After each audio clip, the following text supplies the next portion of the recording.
गुंतवणुकीवर वर्षभरात दुप्पट पैसे देण्याचं आमिष दाखवत 21 जणांचे 1.5 कोटी लुटणाऱ्या गृहमोहरच्या बापलेकावर गुन्हा दाखल झालाय। हा प्रकार अहिल्यानगर जिल्ह्यात घडलाय। दुप्पट पैसे किंवा जादा परताव्याचं आमिष दाखवत सातत्यानं सर्वसामान्य आणि नोकरदार वर्गाची आर्थिक फसवणूक केल्याच्या घटना समोर येत आहेत। आता साईबाबांच्या शिर्डीत एका वर्षात पैसे दुप्पट करण्याचे आणि गुंतवणुकीवर भरघोस मासिक परतावा देण्याचा आमिष दाखवत गृहमोहर इन्व्हेस्टमेंट फायनान्स कंपनीने शिर्डीतील 21 जणांची 1,65,00,000 रुपयांची फसवणूक केल्याचा धक्कादायक प्रकार समोर आलाय।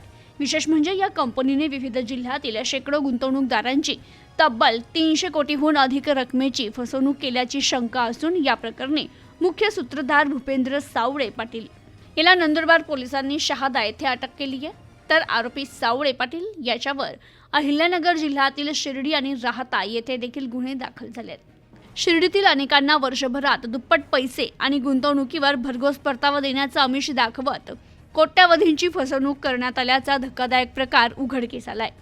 शिर्डी आणि परिसरातील 21 गुंतवणूकदारांनी आरोपी भूपेंद्र सावळे आणि वडील राजाराम साळवे या बापलेकासह 5 जणांवर विविध कलमान्वये गुन्हे दाखल केलेत।